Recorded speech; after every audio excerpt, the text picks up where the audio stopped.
Hello and good afternoon, everyone. Hopefully you all can hear me. Thank you so much for joining us today. My name is Jessica Zavala, and it's my pleasure to welcome you on behalf of the Ohio Program for Campus Safety and Mental Health to today's webinar, Effective Strategies to Build Campus Community Partnerships. Before I introduce the presenter today, I do have a few brief announcements to share. First of all, CME CEU credits are available. If you're interested in partaking in those, the activity code for today's session is 86 keys. That's 86KEYS. And this code will expire on tomorrow, September 30th at 1 p.m. Please be on the lookout for information that will be posted in the chat regarding how to obtain CME and CEUs. Next, I just want to say that we thank you for your contribution to topics and participation in these monthly webinars. It is really our role as a resource dissemination center to ensure we are providing accurate and relevant information related to mental wellness and suicide prevention. We also invite you to join us for our next webinar, which will be October 12th at 12 p.m. as Joe Hendry with Navigate 360 will present on campus safety, prevention with a purpose. Also, stay tuned for future webinars that will cover additional topics such as strategies to support first-generation students, motivational interviewing in higher education, and trends in substance abuse amongst students, to name a few. Again, please be on the lookout for details via our listserv, and we also invite you to visit our website and or follow us on social media for upcoming events. Regarding today's presentation, this will be an interactive presentation, and we encourage you to post your questions or comments in the question and answer and or chat function throughout today's presentation. Finally, this webinar will be recorded, and the video will be made available for registered attendees only on our YouTube channel. And now to introduce our presenter, who's certainly not a stranger to Northeast Ohio, even though she's our neighbor from up north. Cecilia is the Community Partnership Lead at the Center for Innovation in Campus Mental Health. She helms the Campus Community Partnership Project and provides organizational and project management support to campuses and community organizations looking to engage in intentional partnerships. Cecilia consistently aims to bring an equity and anti-oppressive lens to all of her work. Prior to working at the Center for Innovation in Campus Mental Health, Cecilia worked for several years in health promotion at the University of Toronto's St. George campus in Toronto, Ontario. So without further ado, I turn it over to Cecilia. Thank you so much, Jessica. All right. So thank you so much for making the time today. Really appreciate it, folks. We'll be doing questions throughout, but if you want to save your questions till the end as well, that's totally fine. So before we jump into our content for today, I just want to take a moment to do a land acknowledgement and note that I'm coming to this session today from Toronto, Ontario, which was first known as Takaranto, and it's the traditional territory of the Wendat, the Anishinaabeg Nation, the Haudenosaunee, and the Mississaugas of the New Credit. And there's actually a treaty that was signed for this land, which is called the Toronto Purchase, or Treaty 13. And the land is also subject to the Dish with One Spoon Wampum Belt Covenant, which is an agreement between the Iroquois Confederacy and the Confederacy of the Ojibwe as well. I think it's also important to note that we are not all in the same space today, and that you folks are taking part today from Ohio, which is in the land of the Kaskaskia. And I think it's important to also honor the fact that the work of supporting others, and so particularly youth, has been taking place on the lands of Turtle Island for centuries before any of us got here. Right, so I'll very quickly talk a little bit about the organization that I'm from, which is the Center for Innovation in Campus Mental Health. So it's an organization that's made up of 5 different entities. So we have the policy arms that represent all of the colleges and universities in Ontario. We also have the broader student associations that represent all of the student unions in colleges and universities across Ontario. And then we have a national nonprofit, which is called the Canadian Mental Health Association, which is also one of our partners and main stakeholders. And so the main purpose of our work at the center is to support those who work on campus to support student mental health. So folks like yourselves. And so our hope is that if we're able to support and work with the folks who are supporting students, then students are going to receive the best supports possible to meet their needs. It's going to lead to them having an amazing post-secondary experience, and they'll end up becoming folks who are resilient and ready to enter a new phase in the world and to enter the workforce or whatever is coming next in life for them. And so the work that we do at the center falls into 3 main buckets, which are knowledge management, collaboration, and then advancing the system around mental health supports and well-being on campus. So with knowledge management, we do things like webinars like you're watching today, toolkits, information sheets, just pieces that help to get out information about some of the topics that schools are talking about, dealing with, grappling with. In terms of engagement and collaboration, we do a lot of partnership work, which is more my wheelhouse at the center in terms of getting folks connected with partners who can help them to meet the needs of students. And then we also do work around advancing the system. So not just looking at what the issues are now, but what issues are upcoming and how can we start to change our structures, our systems, and how we approach the ways we do our work. And I'll be talking a little bit about things in this area towards the end of our presentation in terms of how we can engage rather with different partners. So just a little bit about me. As Jessica has mentioned, I started my career in health promotion at a university. I did a lot of work with students around student engagement and empowerment, as well as suicide prevention and postvention and building partnerships. And now I've moved into a role at the Center for Innovation in Campus Mental Health, where my focus is really on that intentional partnership building for folks who are supporting student mental health. So we're going to start off with our first poll. So Ashley, if I could get you to launch that for folks when you're able to. This poll is just asking what kinds of programs, services, or projects are your partnerships centered around? And I'll give folks a minute or 2 to answer that. And if you do choose other, I'd love if you could put in the chat what that other piece is for you. All right, so maybe we can launch the results of this poll and see what folks are working on. Oh, wow, it seems like pretty much a dead heat between service provision, resource creation, and provision and running programming. So it seems like you folks are engaged in a wide variety of partnerships to address varying needs. So that's really, really great. So just to start us off and dive into things, as all of you already know and are experiencing, especially within the past few years with COVID, but even before this, there's been an increase in the demand for mental health services on campus, but the levels of resources that are needed within individual institutions hasn't always been there to fully meet that demand. And while we're also seeing just an increase in demand, there's also an increase in the intensity of need in terms of what students need for supports for their mental health. So even if you're in an area for some reason or other that you're not necessarily seeing more students who need support, you might be seeing more complexity of need in those spaces. And we know that our post-secondary institutions are ones that have really broad mandates, one of which is student mental health and well-being. But even though we're committed to that piece, we're not necessarily able to be full-fledged healthcare systems.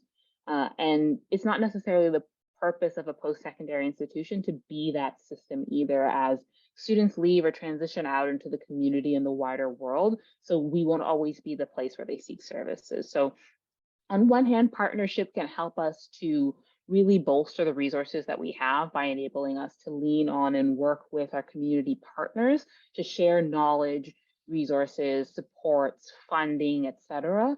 But we can also use those partnerships to help students understand the broad variety of services that's available to them for their supports for their mental health, both while they're on campus and when they leave the campus space. And you folks already know, because you're engaged in partnerships, that you're able to do this leveraging of information from your partners to help you to better support student mental health on campus. But this leveraging also helps you to really create comprehensive partnerships that you can use to not just deal with the particular piece you're working on now, but to pivot and deal with other issues in the future. And we'll talk about that a little bit further on in the presentation as well. So now we're going to jump into the fact of managing effective partnerships. So you folks are already engaged in partnership, and the reason you're here is you want to really know, how do I maintain this partnership? How do I keep it going? So we're going to get into our second poll. And so the question here is, what do you think is the key to an effective partnership? So if we could please launch that poll. I know that there's so many great options. You can choose one. So you pick the one that you think is most effective to you. All right, let's launch the results of this poll.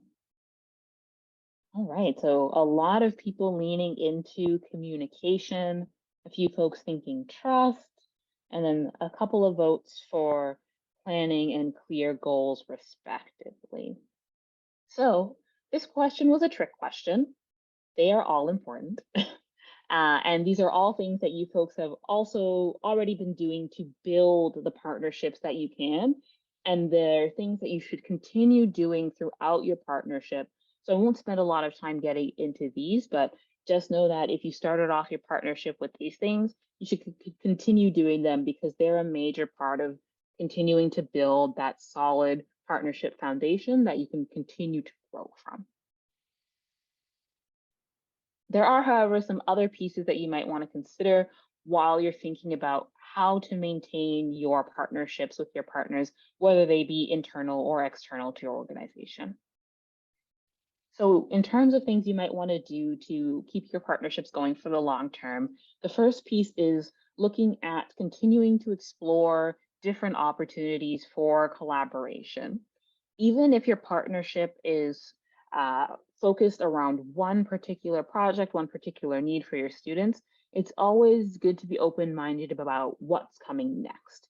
It's really important not to just sort of be one and done with a project, that once you work with a partner and you wrap up whatever that project is, you kind of go your separate ways and never really see each other again. Partnerships are great because while you're building them, you can also continually assess what the needs are on your campus and really start to think about how you and your partners can co-create, collaborate, or support each other in meeting that goal of supporting student mental health and well-being. As we all know, campus climates and the issues that our students are facing are always changing, and your partners may have various areas of knowledge that can really be used to support students on campus. And so by trying to engage in different projects or services with them, you can find different ways to leverage that knowledge to the benefit of your campus. The second piece is having some sort of conflict resolution mechanism. It's really important to note that conflict happens sometimes in partnerships, and it's okay to both acknowledge that and anticipate the fact that it might happen.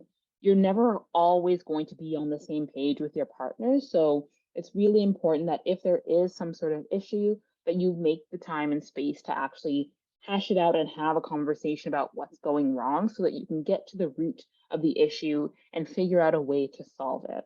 And sometimes solving it requires some things like changing the processes of the work that you're doing, maybe changing timelines, getting some clarity around goals, like we talked about on the earlier slide, things like that. But it's also important to know that sometimes it's okay to take a break as well and step back from a partnership for a little while to reset, and then come back to the table to face the issues that you folks are working towards with a new and different and fresh perspective. The third piece here is sort of being flexible about approaches as well as decision-making processes. And really the important thing here is that throughout your partnership process, whether you're in the beginning, you've already finished something and you're continuing on and trying to pivot or evolve, you want to be open-minded and stay away from rigidity as it pertains to how you work with your partners or how you approach your projects, because this allows you to be accommodating not only for yourself, but for your partners as well. And this accommodating nature can also contribute to increased building of trust and an overall positive tone to the relationship with your partner as well, knowing that you're willing to be flexible where you can in order to meet the goals that you're striving for when it comes to meeting student mental health needs. And then the last point that we have on this slide is making sure that the relationship is a lot deeper and broader than just two people talking one-on-one. The reality is that both in the post-secondary world and in the community, people leave their jobs all the time. They get a different job in the institution that's not related to the project. They leave for another institution. They move and work into another sector totally, and now they're gone from the project. And if you've only got two folks working together from two different departments, as soon as one leaves, or sometimes when both leaves, then that relationship falls apart. And you don't have those contacts there, and you kind of have to start from scratch, which isn't great. So this is why it's important to always have several key people, or at least even if you can, entire departments making connections, both for the ease of partnership transition as different folks cycle through different roles, but also in order to have better institutional support and the ability to pull in other human resources as needed. As your needs grow and change, like we've been talking about, whether it's from your institution or your partners, you may need to pull in new folks to your project who have varying expertise and skills to help it move to that next level. So it's always important to have a larger number of people at the table than just one from each department, so that you can ensure that those ties in that partnership are both strong and deep rooted as well. So we're going to move into our next topic, which is looking at the necessity of engaging students in our partnership work, whether it's new partnerships or partnerships like your own, which have already been developed and are continuing to grow. So here we're going to go into our third polling question. So if Ashley, you could please launch that for us. And it's just asking us, where do students currently fit into your partnerships? So we'll give us a little bit of time to answer that. All right, let's close this poll and show our results. All right, so we do have a few folks who don't really have students involved at all. We have a fair number of folks who students are at least somewhat involved in their partnerships, and then some smaller amounts of folks who either students are very heavily involved or have equal seats at the table. So as we go through the rest of the presentation, we'll talk a little bit about the importance of engaging students and some of the different ways that we can start to think about this engagement and tools that we can either use or consider in that engagement as well. So let's move on to our next slide. And so why do we need to engage students? And the quote on this slide is one of my favorites when it comes to thinking about programming and why we need to engage our stakeholders, particularly in this case, students, in the work of creating programs and services around mental health on campus. So I'm just going to take a moment to read this quote out for everybody. So it says that one cannot expect positive results from a program which fails to respect the particular view of the world held by the people. Such a program constitutes cultural invasion, good intentions notwithstanding. And I think it's a really good way of framing the way we think about programs and services that we're creating through partnership, because it's really important to take into account the views and needs of the folks who are actually going to use the services, so that we can make sure we're creating what they actually need. So again, the reason why we want to engage students is that these are who our programs and services are for. They're meant to meet their needs and either support or improve their post-secondary experience when it comes to mental health and well-being overall. And in particular, this involvement is important because in the last several years, students have moved towards being passive participants in programs and services to wanting to be more active and engaged in these programs and services, not just in the use, but in the development and creation. They particularly moved towards the idea of Nothing About Us Without Us, which comes from the disability rights movement. And it's really encompassing this idea that they don't just want their opinions to be heard and put out there. They want us to consider them, value them, and take those opinions into account when we are going through the decision-making process of creating programs and services for them. And if you want to sort of take a different frame on this and look at it through an anti-oppressive or EDIJ lens, it's really important to note that historically, several different types of groups of students have been left out of the engagement process and have been left out of post-secondary more broadly. And this is how we end up with programming that doesn't really meet students' needs or can even be harmful to their mental health. So an example would be, for instance, if you were revamping your slate of mental health services on campus and you didn't engage with Native American students who might have told you that a lack of culturally relevant supports for them on campus or even connections to relevant supports in the community would be helpful for them, but they haven't been seeing that. And you went ahead and created something on your campus that didn't involve those kinds of supports. That can lead to unintentional harms, even though you had good intentions in the start with revamping that slate of programming to make it more up to date and useful for students. So now on to the question of how do we do this work? How do we actually work intentionally with students? And so when we're doing this, we have to really think about what do we mean when we say student engagement. So in the next couple of slides, I'm going to cover a few different means that we can use to either engage with students or themes we should be thinking about as we move into our work, both with students, but even as we'll get into it in a little bit, some non-traditional partners as well. So first, we're going to talk a little bit about co-creation or co-production. So when you want to sort of intentionally engage with your partners, this is a really great route to take.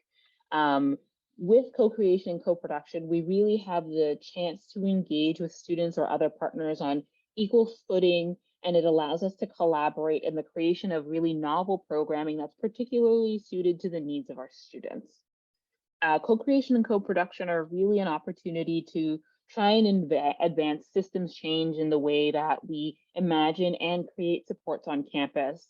And it's also a really great way of starting to build a more reflective practice as well around how you engage with students as well as your colleagues around how to build out programming, what the needs on campus are, and also how you can improve from your previous engagements with students when it's come to building programming. So for instance, a lot of you in the poll said that students were only somewhat involved in the work that you did. So doing work around co-creation and co-production can actually let you reflect on the ways in which you've done this engagement before and how you can start to build on that to increase that engagement with students on your campuses. Another important piece about co-creation and co-production is that it makes space for the voices of students who might not have been heard otherwise. So just like we previously talked about, there are lots of groups of students on campus who've historically been left out of our processes and practices, and co-creation or co-production is really a great chance to sort of open up the door and invite all of these student groups in to connect with us and build with us. And when students are involved in these co-creation and co-production opportunities, it really enforces for them that their contributions on campus are valuable and can also make really positive impacts on the campus that they engage with. So this is not only good for their own well-being because it shows them that the work that they put in has an impact, it also fuels them to continue engaging and contributing, which can actually lead to shifts in the culture, policy, and programming on campus related to mental health because you've got more students who are really engaged and really want to be a part of the process. So now we're going to talk a little bit more about partnering with what we'll call non-traditional partners. So these folks can be organizations that maybe you've not worked with before, but they could also even be sometimes students or student groups that you don't have other relationships with. So one of the things that I'll say is that I think it can be really good to get out of the box when it comes to the sort of partners that we're working with, so to speak. So I think it can be really helpful for us to consider having different partners than the ones we always reach out to, because although it's good to have partners that you are consistently turning to for different collaborations and that you work with all of the time, because this allows you to build continued trust in those relationships. I think that engaging in new relationships with non-traditional partners can also help to bring new ideas and inspirations to the projects and pieces that you're trying to work on within your institution.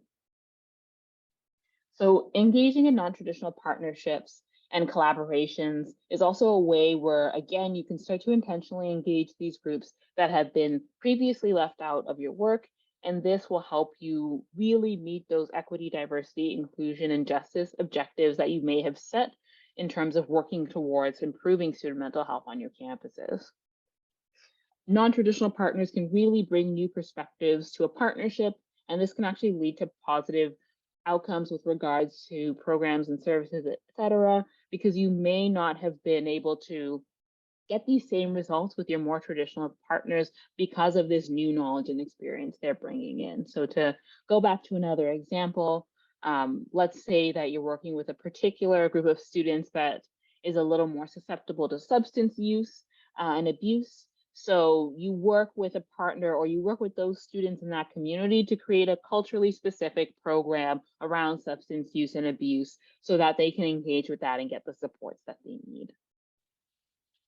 Another really important piece to remember is that when you are engaging with new and non-traditional partners, you'll want to make sure that you're actually prioritizing this process of building and maintaining trust with them. I think it's really important to step back and take stock of your current relationship with that non-traditional partner or non-traditional group, whatever it may be. So is there history there? Is there not? And this can help you to really make some important decisions on how you want to go about approaching that group or those folks for a partnership. It's really important to take the time to understand the needs of these non-traditional partners or groups, and then work towards working on some of these co-creation and co-production pieces with them. Because at the end of the day, this is really about supporting the needs of those groups of students or those folks on your campus, and trying to support them in terms of the issues that are most present and confronting for them at this time. These partnerships aren't really about presenting these folks with a pre-made idea that they're then going to jump onto and join. It's also really important to think about the potential for mistrust between you and your non-traditional partners. And mistrust can occur because of a variety of things, whether it's previous issues between that partner and your institution, your specific department, or even between society more generally.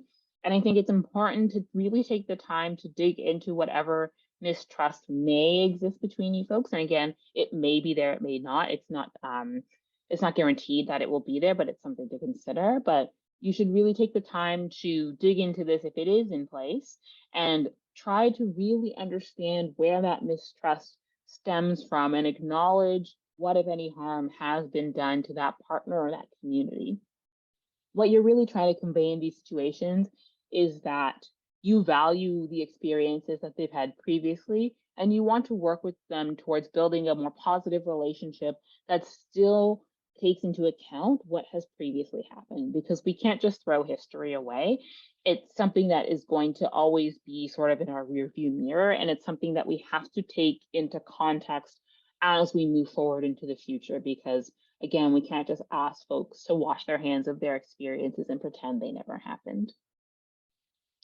So finally, when it comes to working with non-traditional partners, I think really with any partners, you want to be very clear about what your capacity and ability is around what you can do, what you can accomplish, and what you can promise to them in terms of the partnership. You never want to be in the position where you're overpromising and you're potentially unable to deliver. So you always want to be very honest and realistic about what kinds of impacts and efforts you can put forward for any non-traditional partners that you're working with, so that they can also make an informed decision about partnering with you, and that you can also have a good sense of what you're bringing to the table when you approach these partners. So now we're going to move into more of some of the ways that you can think about how you approach folks in partnerships and make sure that you're sort of on the right track. So we're going to start off with talking a little bit about equity, diversity, inclusion, and justice. And I'm just quickly going to go over these definitions on the screen. So equity is really working to ensure that everyone has access to the same set of opportunities, and doing this in recognition of any advantages or barriers that folks might be facing. Diversity really looks at the presence of different types of folks within your space, or the demographics of people in your space. Inclusion is more focused on creating spaces that really welcome and bring in everybody, and also value everybody who is in that space. And then justice, finally, is really focused on that dismantling of barriers in order for folks to be able to have access to spaces, and also to do so in sort of a more dignified way. So one of the pieces that I really like to help understand the impact of equity, diversity, inclusion, and justice in partnerships is from an article from Inside Higher Ed that was written by Dafina Lazarus-Stewart. And I think it's a really great way of sort of imagining, as you're around the table with your partners, what kind of questions you can be asking yourself to make sure you're really meeting your objectives and goals around equity, diversity, inclusion, and justice. So if you imagine that you were sitting at either an in-person or virtual table with your partners, and then you've got 4 extra people joining you, and their names are equity, diversity, inclusion, and justice. So you're talking through some of the pieces of your partnership, and then diversity pipes up. Well, wait a second, who's in the room with us today? Equity in turn respond to this question with one of their own, saying, well, who is trying to get into this room but can't? Or whose presence in this room is actually under threat of erasure because they're not part of the majority of folks in this room? Inclusion might chime in, well, has everyone been heard? Have they had a chance to share what they want to share and have others listen to it? And justice would say, well, even if everyone's been heard, whose ideas aren't going to be taken as seriously because, again, they're not in the majority of folks in the room. So this little exercise kind of just helps us to better understand that diversity is more focused on kind of increasing the numbers of folks who reflect different identities or groups in your space, whereas equity is looking more at trying to reduce the harm to folks and in supporting their chances of being able to sort of feel included and belong and contribute to a space. Inclusion really looks at just having a diverse number of folks at the table. And then also justice is really trying to look again at dismantling any practices or policies that get in the way of folks being able to fully participate. So this links to working with both students and non-traditional partners, because when we are collaborating with them or partnering with them, it's really about not just bringing them into the room. So we don't just want them to be in the space with us. We want to give them an equal platform and equal weight within the partnership.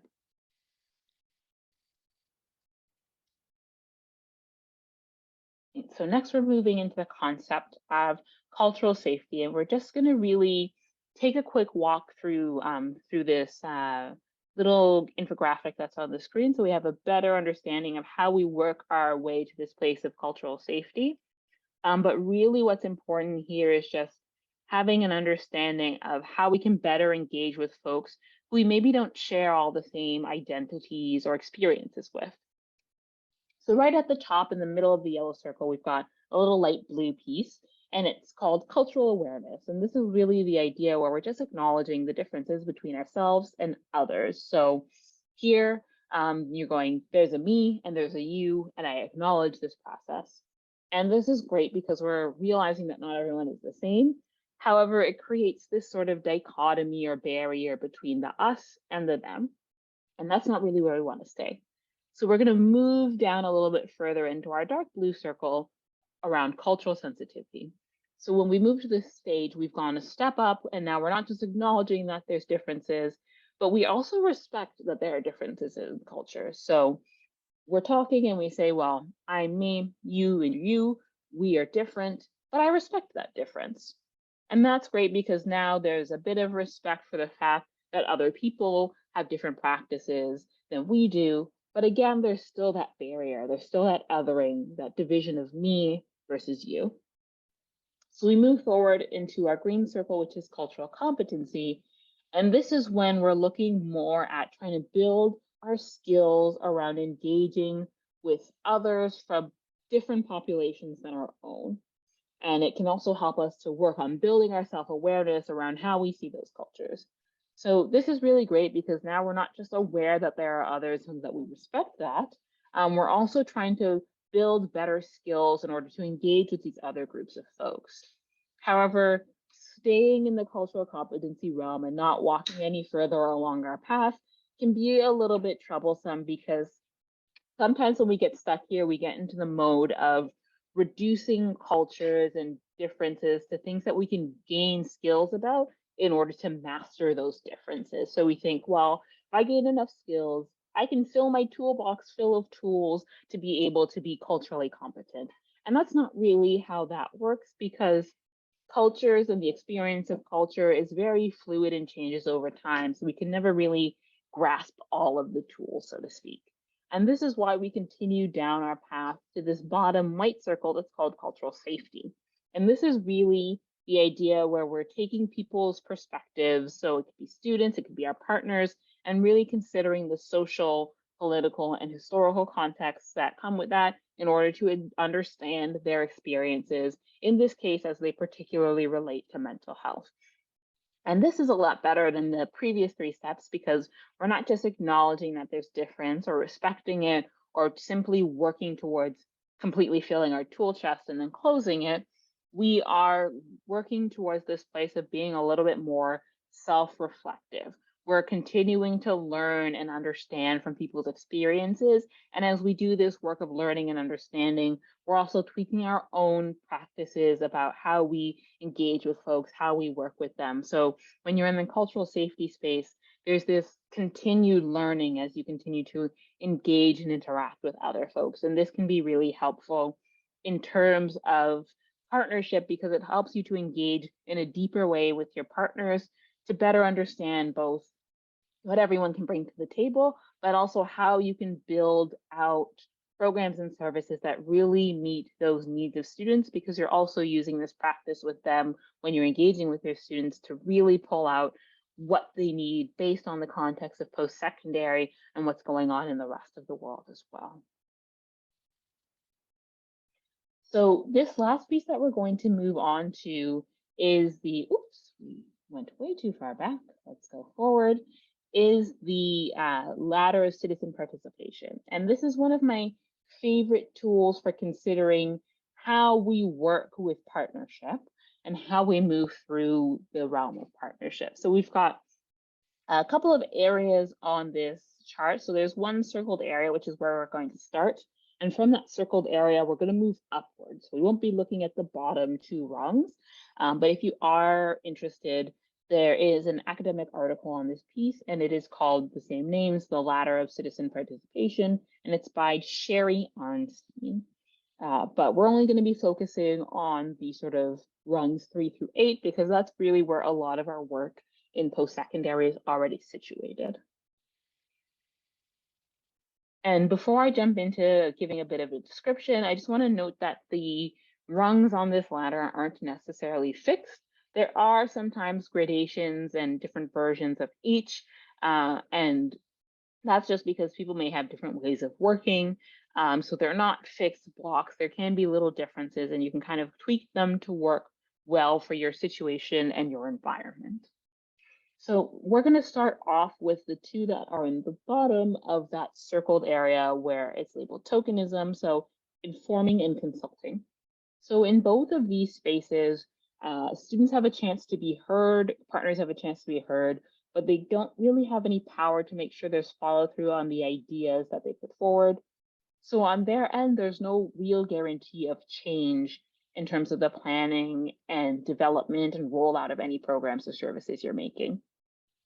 And we often engage in this kind of behavior when we tell students about programs after we've already created them, and we solicit feedback at that time, or we just have them give some consulting ideas or input on new programs through advisory tables when their programs are close to being finished in their development, or the same can happen with services as well. So the next rung in that area of tokenism, right at the top of that circle, is placating. So this is when you select a handful of folks from a bunch of different groups that are representative of your campus to engage at your decision-making table. This is good in the sense that you have student representation, but it also has some downsides in that it actually puts students on the spot to represent an entire group of folks who hold the same identity or identities as them. And this can be really difficult because, as we mentioned with the ladder, groups of people who share identities also have differences and gradations within them. No one person's experience is like emulative of all of the people who share those identities. And so when we are working within the area in the circle, so this one circled tokenism, it can be harmful for students if we're engaging in this behavior in isolation from other types of partnership work. Because when we work with students solely in this way, we can end up in a space where they're not feeling heard, or they're feeling misconstrued based on what they share. And this harms our programs and services, because then we can end up in the situation where we're creating things that students don't want or even need. We get low attendance or uptake of programming and services, and then resources have gone out, but they haven't really led to any fruitful results. And we end up with no improvement for students, and we're kind of back where we are facing the same issue. So in an effort to change how we engage with students, I think it's important to remember that, again, these practices aren't bad. We don't need to throw them away, but they need to be sort of the beginning of partnership engagement and not the end point. So again, it's not that there's no use for them. They just need to be implemented properly in a process of partnership. So we're now going to move up to the last three rungs on our ladder. So in the yellowish green space that's labeled citizen control, and we're starting with partnership.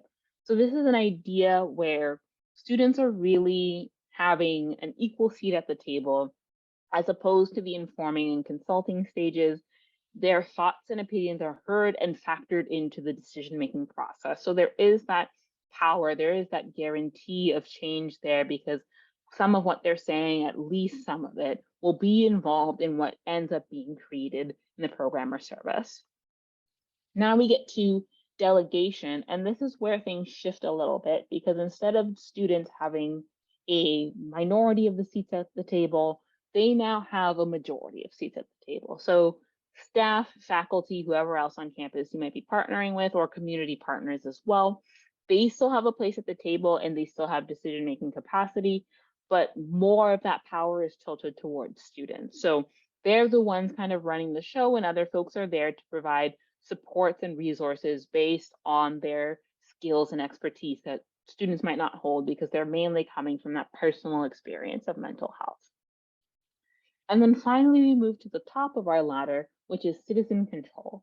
So this is where the balance shifts even further, and students hold all of the power. They're the ones at the table who are sort of running the show again, making the big decisions. And this isn't to say that others aren't involved. Staff, other partners may be involved as well, but it's more in the background to facilitate the work of these students. So for instance, if a community partner has some resources that the student could use, they either provide those in kind or maybe lower the cost of those. Staff might help with navigation of the institution around policies and practices that students aren't very familiar with. But students really in the citizen control phase have the majority, or the totality of the power rather, and they're the ones directing the decisions. And so these three last rungs are the ones that you want to kind of use in partnership with the three lower rungs that we talked about, as sort of a process for partnership, as opposed to just engaging in one singular piece. So when you're combining these pieces together, it helps students to stay engage throughout the process of sort of the imagination, creation, dissemination, and evaluation of any programs or services that are for their benefits and needs. And it's really important to note that, especially with the top three rungs of the ladder, which one you engage with is really going to depend on how and what kind of partnership or programming you're going to be doing with your students. Because sometimes pure partnership works great where they've got some power and seats at the table. But there are other programs that could even benefit from things like citizen control. Like, let's say you're building out a peer support program. That's a place where, if you were interested, you could pilot citizen control, because that's a way where students could really build out a support service that fits their needs with the support and elevation of staff on campus and other partners as necessary.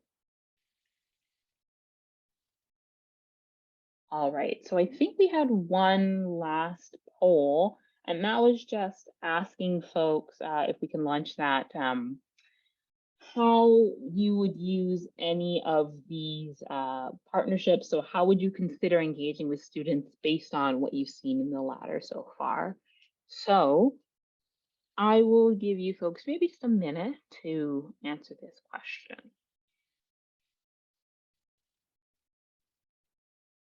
All right, and we can close out this last poll and see our results. So it looks like the majority of folks would be looking to engage in some part of partnership, delegation, or consulting, which is great. The thing to remember here again is just that you want to pick a couple of these to use to engage with your students all together, particularly if you're looking at the informing, the consulting, or the placation, that you want to partner them with things like partnership, delegation, and citizen control. So good to know that folks are thinking about and will continue to think about using these in the future.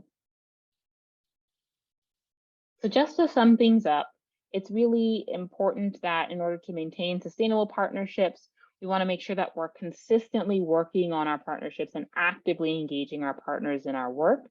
And we also want to continue to do the work of partnership in a very genuine way that considers our partners' skills and needs as well as our own. So you have a few minutes left for questions. So I'll just put my info slide up for a moment in case folks want to take a photo.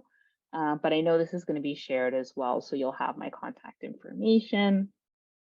So I will stop sharing my screen and then we can sort of take any questions. Well, Cecilia, while folks are thinking of questions, I certainly do want to encourage them. Feel free to post in the chat and or Q&A function, but I also want to take the time to thank you for this very insightful presentation. Certainly a lot of takeaways and nuggets that I've even jotted down in our work. So again, if you have questions, if you even have comments that you want to share with Cecilia, regarding her presentation today, please feel free to type it in the chat and or the question and answer functionality. So while folks are thinking of questions, I just want to thank you for bringing up the "nothing about us without us" concept. That's certainly one that, as we're working with students and we're thinking about genuinely engaging students, it's a concept that we have to keep on the forefront. But I actually have a quick question, Mhm. if I may. Um, Absolutely. Again, so you talked about the importance of having different partners that you don't necessarily work with, maybe where there hasn't been a relationship established, or maybe you even have interest in establishing that particular partnership. Are there examples maybe that you can share in your work up north in Canada of some unique or maybe different partnerships that folks here can kind of maybe think about if they are interested in engaging that type of partner? Absolutely. So one of the examples that comes to mind for me is that we had a college in the more northern part of our province, so a smaller school. And in that area, there's been a lot of immigration recently from all over the world. So the population has very quickly shifted, particularly at their college campus. And so the school wanted to work with someone around cultural competency and cultural safety for their mental health counselors. And we're trying and really struggling to find a partner that could fit. Their more traditional partners didn't really offer those kinds of services. But what we were able to do was to actually find an immigration and refugee resettlement center in the community that did a lot of this work around cultural safety and helping folks adjust to their new lives in Canada. And so those folks actually partnered together to create a new program for counselors on campus around mental health and supporting mental health in a culturally safe way for students. So that's a partner that the school wouldn't have usually worked with aside from maybe sending new students to those services if they were talking about struggling with life in Canada. But they actually brought them in to do work that maybe you wouldn't have assumed they had as much knowledge around because they're more focused on or they at least they seem more focused on the tangible aspects of getting folks settled and established in Canada. Excellent. Thank you for sharing. We do have another question that's been posted. Do you have an example of how an institution was able to move from partnership to delegation and then citizen control? Hmm. That's a good question. I can't think of off the top of my head a particular example, but a way that I think I could see that happening is if you were working with a collective of different student groups representing different ideas to build out services. I think starting that partnership off with creating some type of program or service or initiative that started in partnership and then working on new things that slowly went up the ladder. So the first project would be partnership based, the next one would be more of a delegated control, and then the third one and subsequent ones would be citizen control. I could see that as a way of sort of building towards that because I think you could do it that way, or sometimes if you're working on a broader multi-year project that is very student facing and student focused, you could also over time transition the student groups that you're working with from being simply partners to going towards that citizen control sort of piece.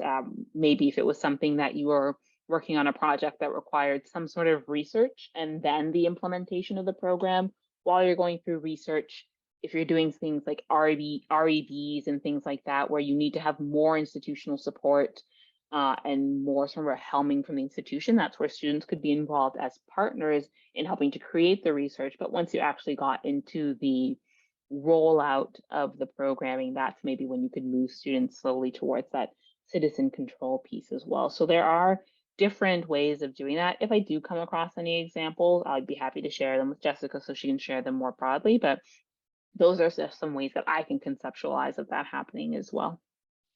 Excellent. Thank you so much for sharing that. And now that you mention that, it just brings to one final question that I thought about. You had mentioned this concept, or not really the concept, but a pre-made idea. And sometimes institutions, they may receive funding or a grant, and there are some pretty specific details within that grant of the work that needs to happen.